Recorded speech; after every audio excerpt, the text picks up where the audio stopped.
صوبے سندھ سکھر کے علاقے میں حضرت مولانا تاج محمد صاحب امروٹی رحمت اللہ علیہ بہت بڑے بزرگ اور عالم گزرے ہیں. ان کے زمانے کا واقعہ ہے کہ ایک مسجد کا خادم تھا، مسجد کا جھاڑو دینے والا، صفیں بچھانے والا. اس زمانے میں بجلی کہاں تھی، مسجد میں پانی بھرنے والا، مسجد کی صفائی کرنے والا، مسجد کا خادم جس کی آج ہمارے یہاں کوئی حقیقت نہیں، کوئی مقام نہیں. حالانکہ حدیث پاک میں آتا ہے کہ جس کو اللہ پاک اپنے دربار کا خادم بنا لے اسے اور کیا چاہیے.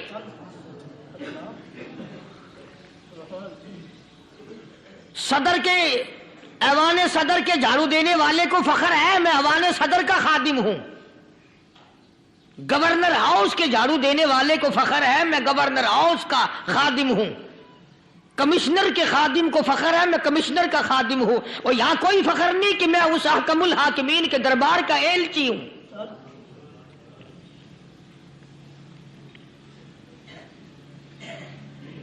ایسا آدمی جب اللہ کے دربار میں پیش ہوگا اور اللہ پاک پوچھے گا کہ تو دنیا میں کیا کیا کرتا تھا، جواب دے گا الہی اپنے دربار سے پوچھ.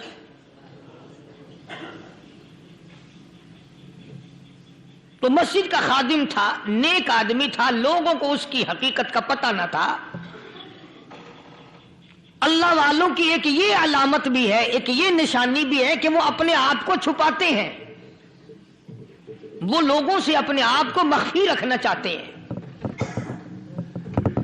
چنانچہ مسجد میں ایک خادم تھا، سکھر کے علاقے میں ایک مسافر آیا تو خادم نے اس کو روٹی بھی کھلائی، پانی بھی پلایا، خدمت بھی کی.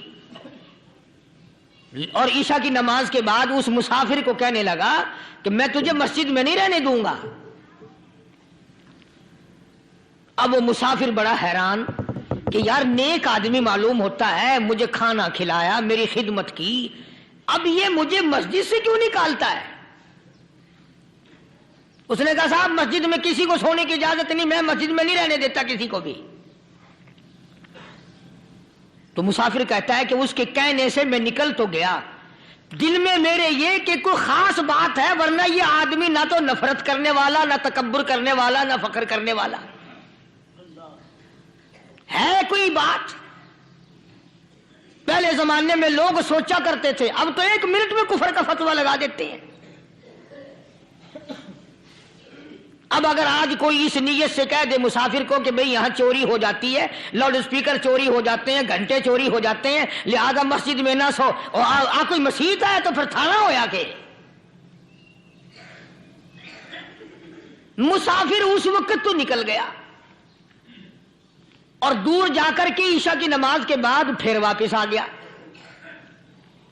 تو مسجد کے خادم نے سارے دروازے بند کر لیے اور دروازہ بند سارے بند کر کے رات کو اللہ اللہ کرنے بیٹھ گیا.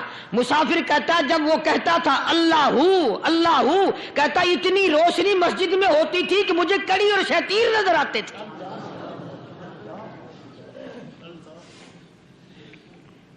ساری رات وہ نہ سویا. یہ جو جھنڈے لگا کے بیٹھے ہیں انہیں کون ولی کہتا ہے؟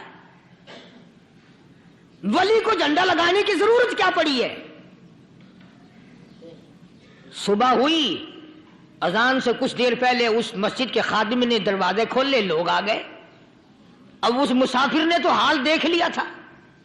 صبح کی نماز کے بعد کہنے لگا حضرت جی آپ نے چھپانے کی تو بڑی کوشش کی پر میں نے پھر بھی دیکھ لیا، میرے لیے دعا فرماؤ، میرے لیے کوئی دعا فرماؤ. چنانچہ اس اللہ والے نے، اس مسجد کے خادم نے، اس ولی نے اس کے لیے دعا کیا کی؟ اللہ تعالیٰ تجھے انسان بنائے، اللہ پاک تجھے آدمی بنائے. اب وہ مسافر کہتا ہے کہ کمال ہو گیا، نہ میری دکان کے لیے دعا کی، نہ میرے مکان کے لیے دعا کی، نہ میرے دولت مند ہونے کی دعا کی، نہ میرے جنت میں جانے کی دعا کی، نہ میرے قبر سے عذاب سے بچنے کی دعا کی. یہ بھی کوئی دعا جو اللہ تجھے بندہ بنائے؟ اب کون سا میں گدھا ہوں؟ یہ بھی کوئی میرے مطلب کی دعا کی ہے؟ وہ اللہ والا سمجھ گیا کہ اس نے میری دعا کی قدر نہیں سمجھی. مسجد میں بیٹھے تھے، پاس بازار تھا. اس اللہ والے نے اپنی ٹوپی اتار کر اس مسافر کے سر پہ رکھ دی اور کہا ذرا بازار میں جھانک مار جاتی پائی ہو، ذرا جھانکیو بازار میں. جب اس نے نظر ڈالی تو لوگ چل رہے ہیں، کوئی گدھے کی شکل، کوئی کتے کی، کوئی خنزیر کی، کوئی بھیڑیے کی، کوئی چتے کی، کوئی لومڑی کی، کوئی گدڑ کی شکل ہے. اچھا وہ مسافر بھی سیانا تھا، اس کو خیال آیا کہ میں اپنے آپ کو تو دیکھوں تو گدڑ نظر آیا.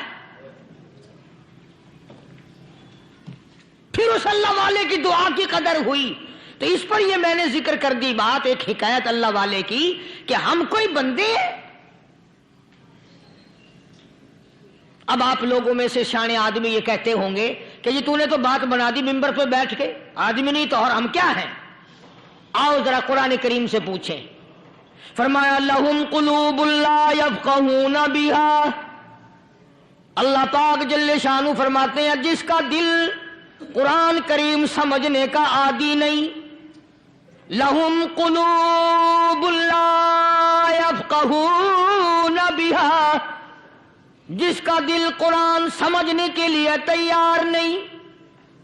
وَلَهُمْ أَعْيُنٌ لَا يُبْصِرُونَ بِهَا، جس کا کان اللہ کا قرآن سننے کے لیے تیار نہیں. أَمْ لَهُمْ آذَانٌ لَا يَسْمَعُونَ بِهَا، ام لہم آذان یسمعون بہا، جس کا کان خدا کا قرآن سننے کو تیار نہیں. خدائی فیصلہ سنو، اللہ کے قرآن کا فیصلہ سنو، اللہ کے کلام کا فیصلہ سنو.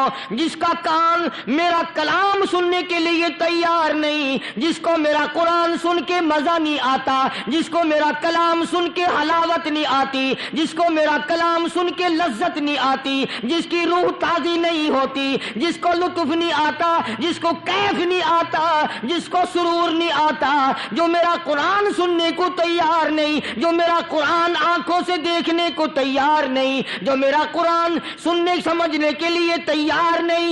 آؤ پھر خدائی فیصلہ سنو. فرمایا اولئک کالانعام،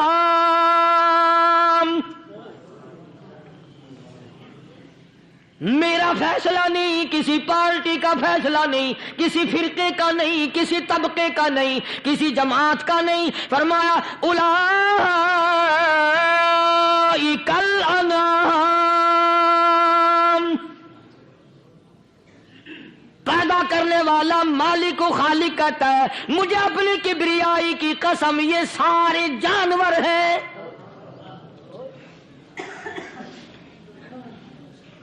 یہ سارے کے سارے جانور ہیں، یہ درندے ہیں جو ایک دوسرے کو چیر پاڑ کر کھاتے ہیں، یہ درندے ہیں جو ایک دوسرے کا خون پیتے ہیں. فرمایا بل ہم اضل، جانوروں سے بھی بدتر.